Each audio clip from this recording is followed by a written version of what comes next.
Ambil sampel yang paling nyata di dalam konsili pertama di Yerusalem, bab 15 Kisah Para Rasul ayat 1 dan 2, mereka kemana? Baik. Kisah Para Rasul bab 1 ayat 2 ya, Maya?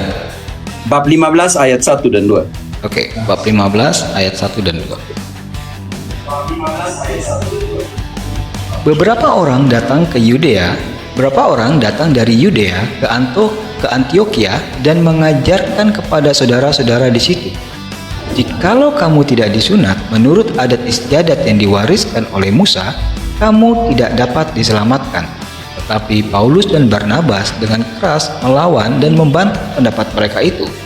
Akhirnya ditetapkan supaya Paulus dan Barnabas serta beberapa orang lain dari jemaat itu pergi kepada para rasul dan penatua-penatua di Yerusalem untuk membicarakan soal. Sekarang ayat ke-6, siapa yang menyelesaikan persoalan ayat-ayat kitab suci sebagai otoritas di dalam sola scriptura menurut konteks protestantisme, ataukah siapa yang menyelesaikan persoalan? Ayat ke-6. Baik. Maka bersidanglah rasul-rasul dan penatua-penatua untuk membicarakan soal itu. Silakan. Oke, ayat 7-nya. Sesudah beberapa waktu lamanya berlangsung pertukaran pikiran mengenai soal itu, berdirilah Petrus dan berkata kepada mereka, "Hai saudara-saudara, kamu tahu bahwa telah sejak semula Allah memilih aku di antara kamu, supaya dengan perantaraan mulutku bangsa-bangsa lain mendengarkan berita Injil dan menjadi percaya." Dan ayat 28, hasil keputusan menurut ayat kitab suci atau keputusannya siapa di situ? Baik. Sebab adalah keputusan Roh Kudus dan keputusan kami, supaya kepada kamu jangan ditentangkan, supaya kepada kamu jangan ditanggungkan lebih banyak beban daripada yang perlu ini. Karena itu, ketika komunitas kekristen menghadapi persoalan, dia tidak pergi ke kitab suci, dia pergi kepada gereja dan otoritas untuk menyelesaikan itu. Aku percaya akan Roh Kudus, gereja Kristus yang kudus, persekutuan para kudus, pengampunan dosa, kebangkitan badan, kehidupan yang kekal.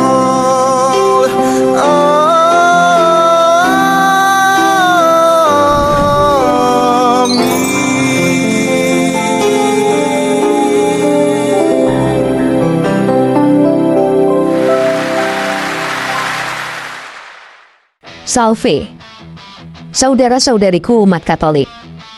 Video ini berjudul Pukulan Telak Kedua terhadap Sola Scriptura, yang merupakan kelanjutan dari video pertama yang berjudul serupa. Jika Anda belum menonton video pertama, sebaiknya Anda menontonnya terlebih dahulu, agar mendapatkan gambaran yang utuh.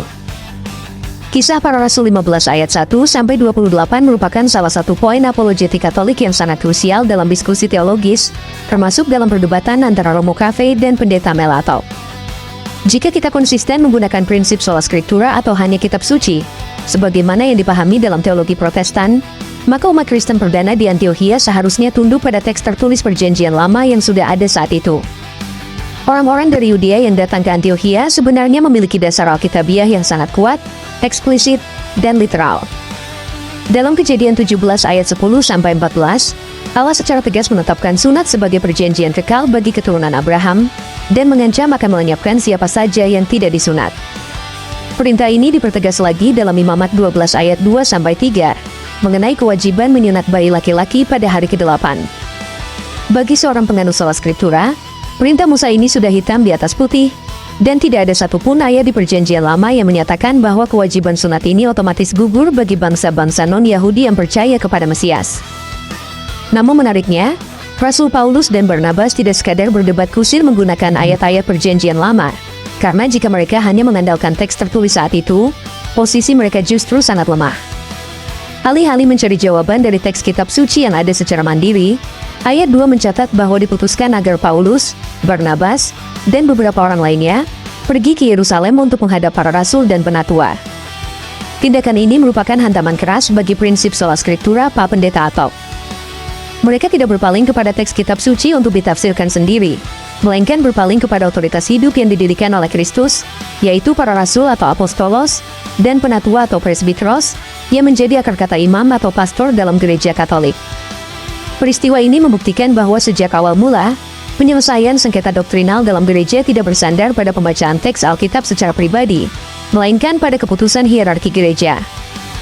Dari perspektif tradisi suci, peristiwa konsili Yerusalem ini juga menunjukkan fakta sejarah yang seringkali diabaikan oleh penganut sola scriptura. Ketika perdebatan ini terjadi, sekitar tahun 49 hingga 50 Masehi, Alkitab Perjanjian Baru yang kita kenal sekarang, baik Injil maupun surat-surat para rasul, belum selesai ditulis dan belum dikanonkan menjadi kitab suci. Otoritas yang dipegang dan diajarkan oleh para rasul saat itu didasarkan pada tradisi lisan, yaitu seluruh ajaran dan perintah yang mereka terima langsung dari Yesus Kristus selama hidupnya di dunia dan di bawah bimbingan Roh Kudus. Prinsip sola scriptura menjadi tidak logis dan salah waktu jika diterapkan pada masa ini, karena gereja mula-mula bertumbuh, mengajar, dan menyelesaikan perdebatan iman, justru sebelum teks perjanjian baru itu ada. Hal ini menegaskan kebenaran Katolik, bahwa gereja yang melahirkan perjanjian baru melalui tradisi suci, bukan perjanjian baru yang melahirkan gereja. Lebih jauh lagi, peristiwa di Kisah Para Rasul 15 ini merupakan bentuk awal dari magisterium, yaitu wewenang mengajar resmi gereja yang diwakili oleh para rasul dan pengganti mereka. Dalam pertemuan di Yerusalem tersebut, struktur otoritas gereja terlihat sangat jelas ketika Petrus berdiri dan berbicara di ayat 7. Sebagai pemimpin para rasul dan paus pertama, Petrus memberikan keputusan teologis bahwa Allah telah memilih bangsa-bangsa lain melalui pemberitaannya, dan bahwa keselamatan diperoleh karena kasih karunia, bukan karena beban hukum Taurat. Ayat 12 mencatat bahwa setelah Petrus berbicara, diamlah seluruh jemaat itu, yang menunjukkan bahwa perdebatan selesai karena magisterium tertinggi telah berbicara. Setelah itu, Yakobus selaku uskup Yerusalem memberikan rumusan praktis dan pastoral untuk jemaat setempat. Puncak dari runtuhnya argumentasi sola scriptura terlihat pada surat keputusan resmi yang dikirimkan oleh Konsili Yerusalem kepada jemaat di Antiokhia.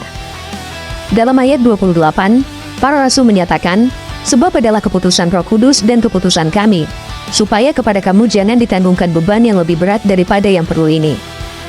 Pernyataan ini merupakan klaim otoritas magisterium yang luar biasa, di mana para pemimpin gereja dengan penuh keyakinan menyamakan keputusan mereka dengan keputusan Roh Kudus sendiri. Otoritas untuk mengikat dan melepaskan yang dijanjikan Yesus dalam Matius 16 ayat 19 secara nyata dipraktikkan di sini.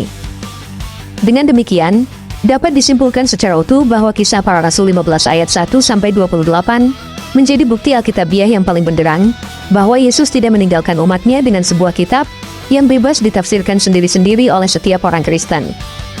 Sebaliknya, Kristus mendirikan satu gereja yang kudus dan apostolik, yang dibekali dengan otoritas mengajar yang tidak dapat sesat atau magisterium untuk menjaga, menafsirkan, dan meneruskan seluruh wahyu Allah, baik yang tertulis dalam kitab suci maupun yang hidup di dalam tradisi suci. Inilah pukulan telak pertama dari Romo Cafe terhadap sola scriptura, ajaran sesat Protestantisme yang dibela pendeta Melatop. Nantikan video selanjutnya, pukulan telak ketiga terhadap sola scriptura. Tuhan Yesus memberkati. Stay Katolik. Aku percaya akan Roh Kudus, gereja Kristus yang kudus, persekutuan para kudus, pengampunan dosa, kebangkitan